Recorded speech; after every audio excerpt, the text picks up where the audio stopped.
नमस्कार दोस्तों, 30 अक्टूबर 2021 के daily news analysis current affairs discussion में आपका स्वागत है।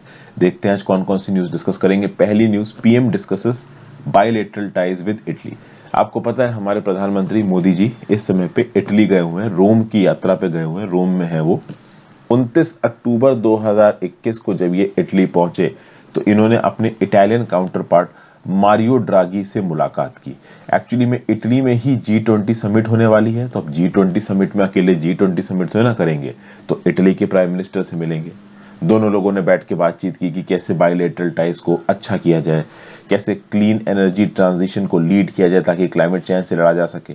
अगर इटली और इंडिया के रिलेशंस की और कॉमर्शियल एस्पेक्ट्स को देखें तो यूरोपियन यूनियन के अंदर जो टॉप 5 कंट्रीज हैं जिनके साथ इंडिया का सबसे ज्यादा ट्रेड है, उसमें इटली भी एक है। यूरोपियन यूनियन के अंदर है, ओवरऑल वर्ल्ड की बात नहीं हो रही है।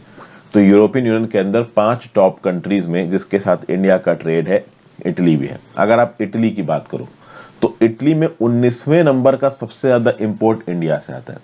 क्या लिखा हुआ है? India ranks 19th as the country of origin of Italian imports. तो बेसिकली इटली के अंदर जो कुछ भी इंपोर्ट हो रहा है, 19वें नंबर पे सबसे ज्यादा इंडिया भेज रहा है इटली में। ठीक है, तो इटली के टोटल इंपोर्ट्स का 1.2% इंडिया से जाता है। फिर क्या बताया गया? Italy rank 18th in FDI inflows in India from April 2000 to December 2020।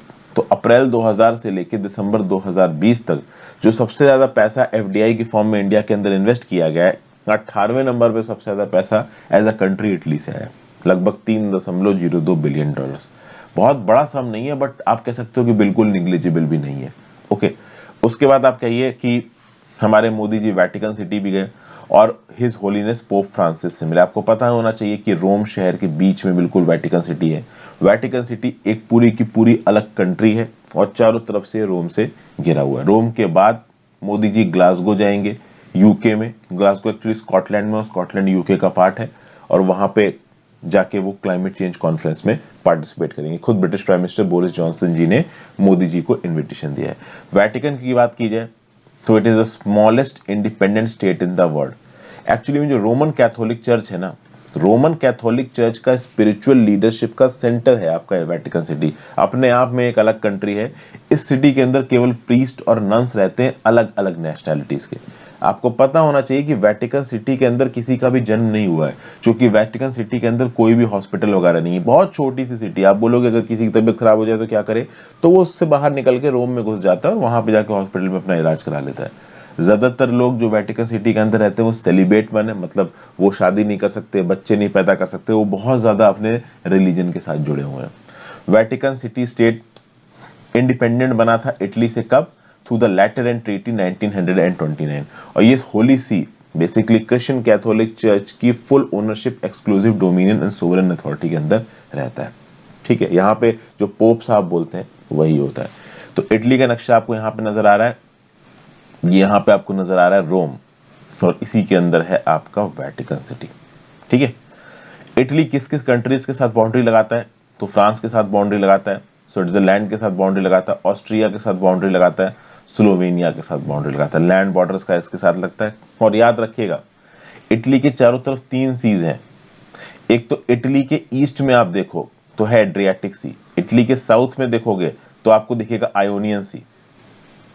Ionian सी और एड्रियाटिक सी ये दोनों ही मेडिटेरेनियन सी के पार्ट है, और मेडिटेरेनियन सी का ही पार्ट है टिरहीनियन सी। ये टिरहीनियन सी आप कह सकते हो इटली के वेस्ट में है।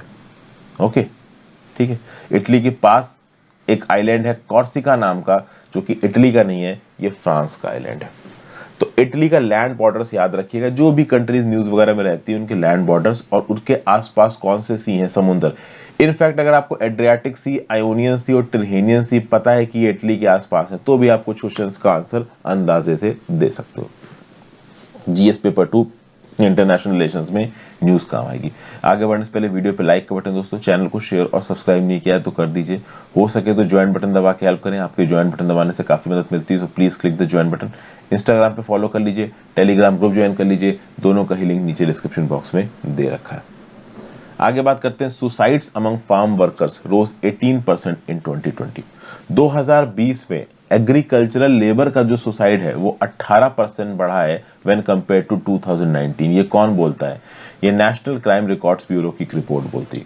अच्छा, आप समझिए, फार्म सेक्टर में जो लोग काम कर रहे हैं और फार्म लेबरर्स, इसमें दो फर्क होते हैं। आपको पता होना चाहिए कि हमारे एग्रीकल्चर सेक्टर में कुछ ऐसे फार्मर्स हैं जिनके पास खुद की जमीन है, कुछ बहुत बड़े फार्मर्स हैं जो खेती है कोई काम नहीं करते, लोगों को अपने यहाँ काम पे लगा लेते हैं। कुछ होते हैं एग्रीकल्चरल लेबर जो कि दिहाड़ी मजदूर की तरह काम करते हैं।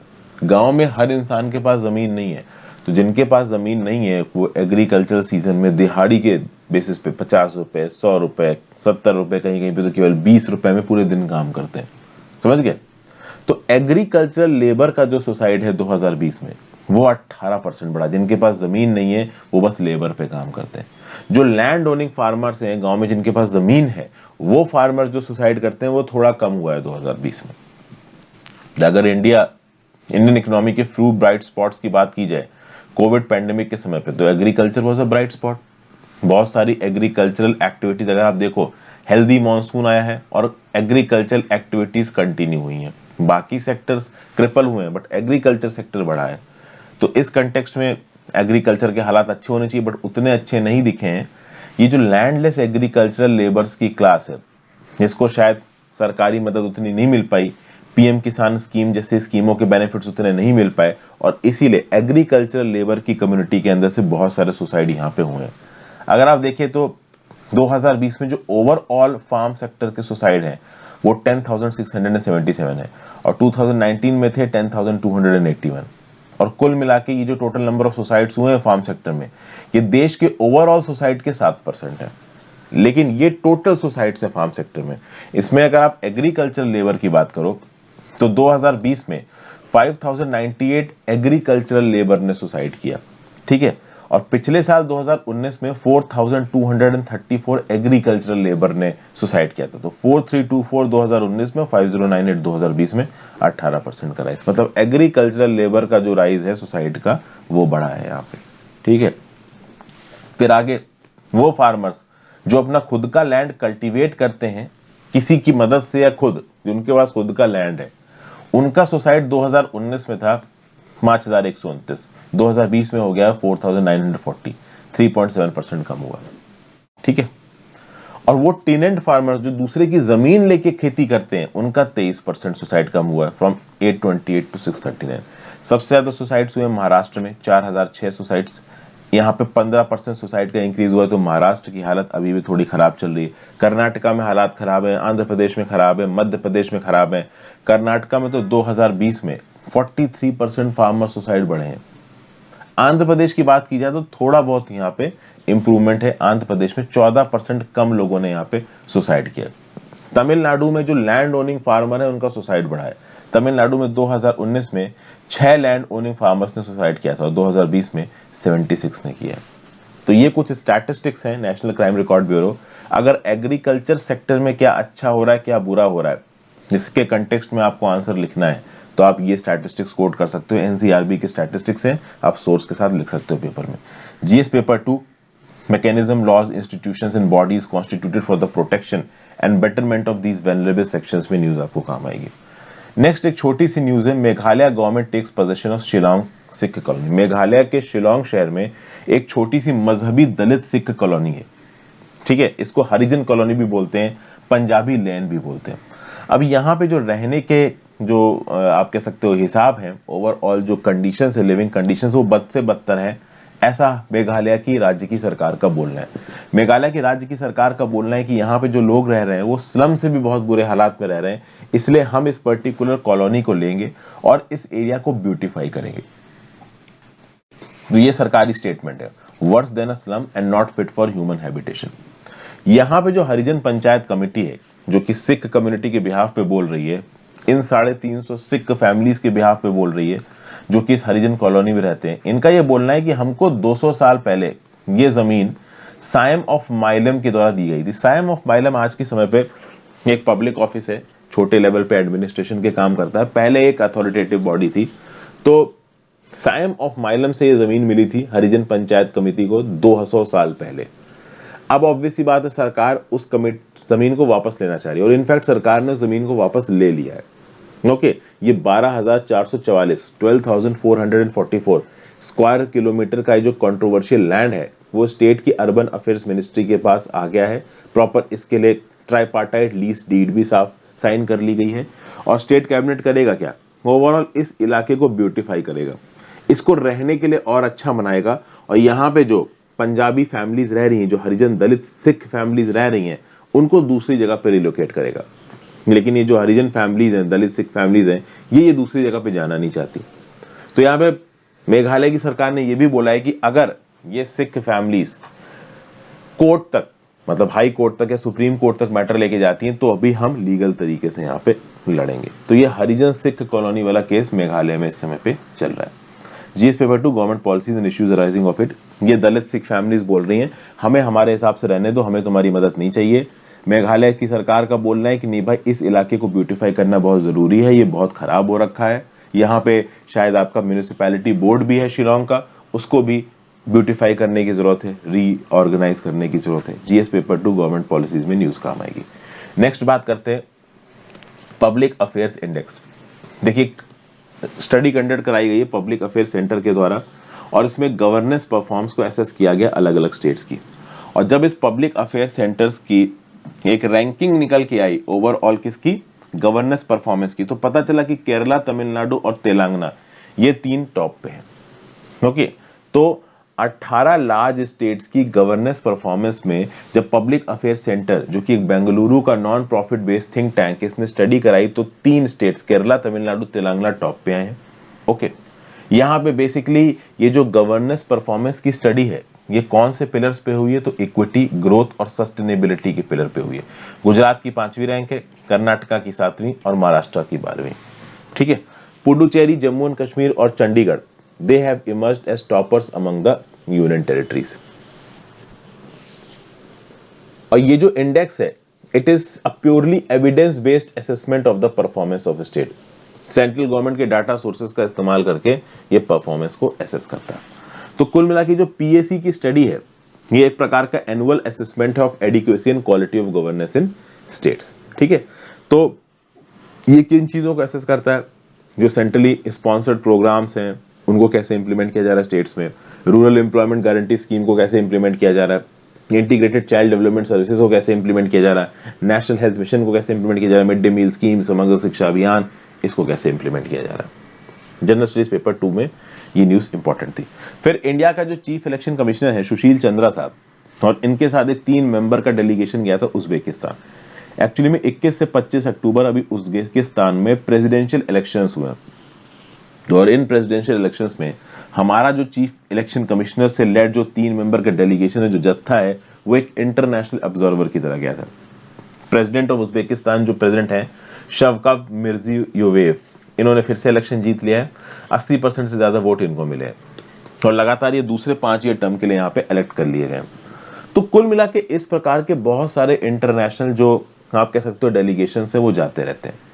हमारे जो चीफ इलेक्शन कमिश्नर 3 मेंबर का जो डेलीगेशन गया था, वो क्यों गया था, ताकि दोनों कंट्रीज के बीच में इलेक्टोरल कोऑपरेशन बढ़ सके, ट्रेनिंग बढ़ सके, कैपेसिटी बिल्डिंग प्रोग्राम हो सके, और कुल मिला के एक एमओयू भी यहाँ पे साइन किया गया है इन चीजों को लेके। और इंटरनेशनली ऐसे बहुत से डेलीगेशन जाते हैं। जो ये इंडियन डेलीगेशन गया है ना उज्बेकिस्तान ने, इसने डिस्ट्रिक्ट लेवल पे इलेक्शन कमीशन कैसे काम करते हैं उज्बेकिस्तान के, उनको भी देखा है, ओवरऑल बहुत सारे अपने टिप्स वगैरह भी दिए होंगे। ठीक है, फिर इंटरनेशनल इलेक्शन ऑब्जर्वेशन, देखिए ये एक प्रकार का मैकेनिज्म है।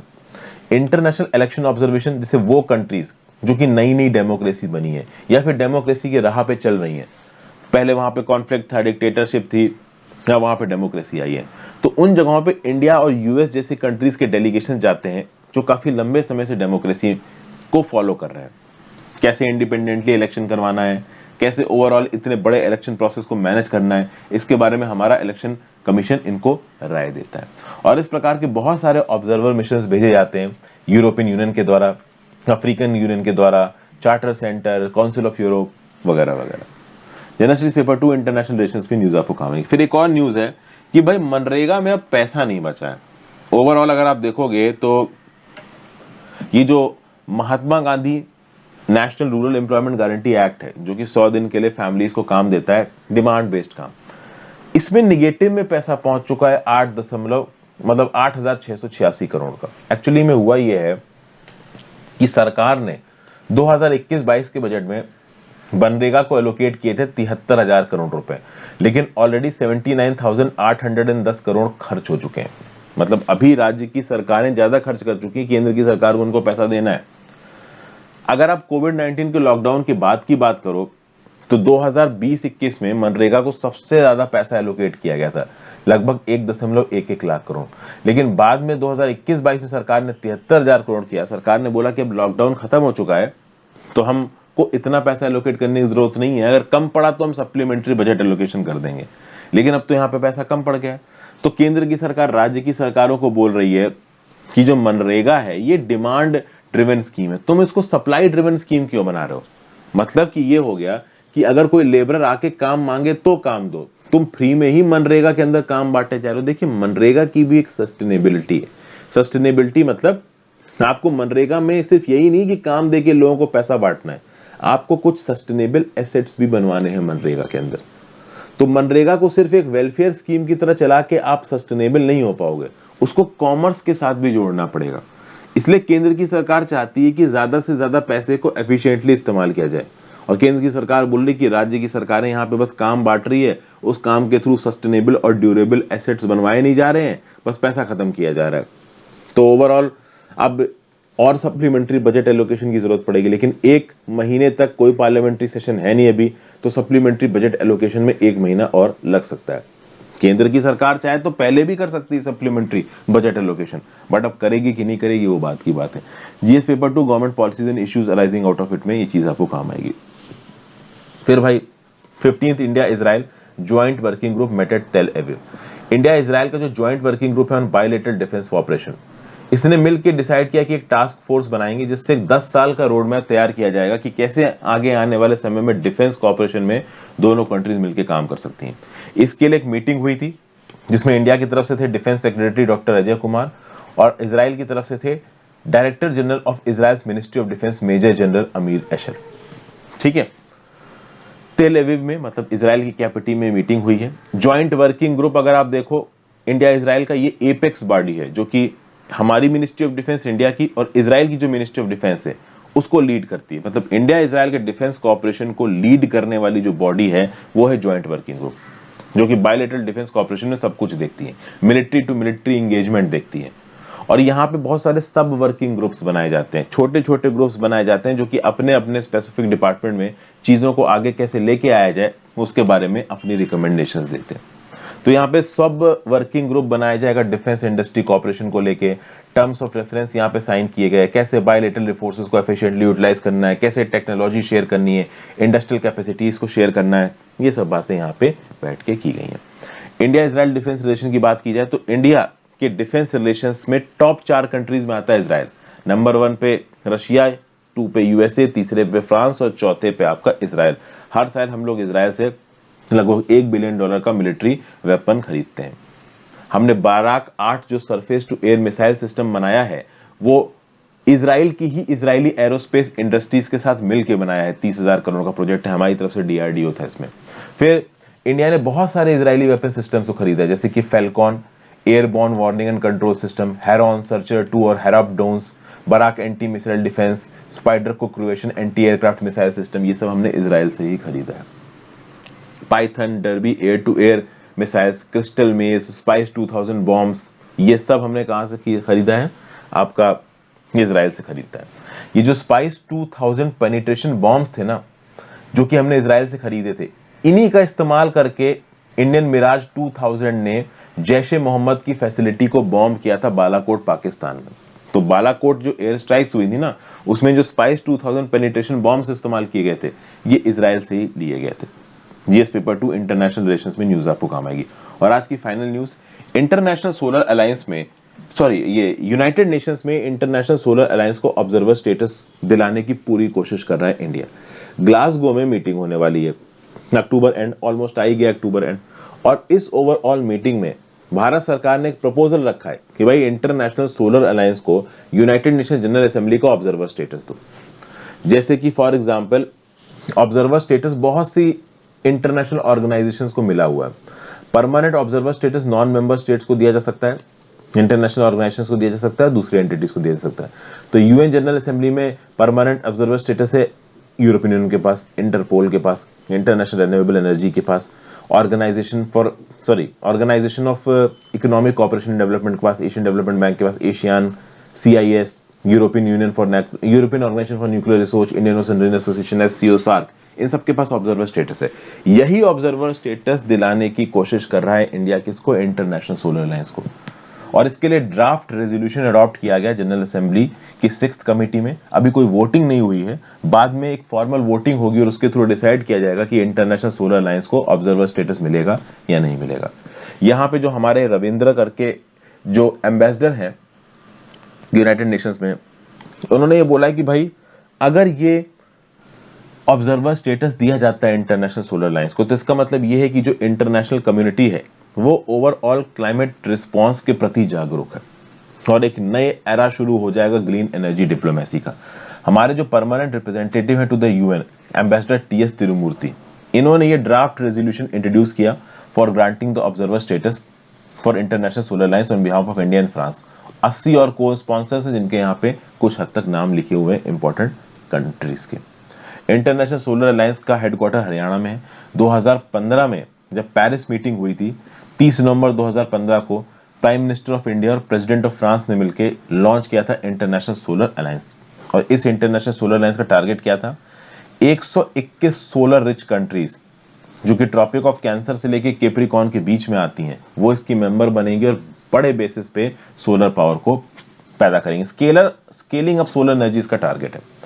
और भारत सरकार ने इसके लिए एक national institute of solar engineering भी बनाया है जो कि हेडक्वार्टर की तरह काम करेगा इंटरनेशनल सोलर अलायंस के। इसको 5 एकड़ का लैंड भी दिया गया है गुरुग्राम, जिसको पहले गुड़गांव बोलते थे, और 160 करोड़ रुपया भी दिया गया है।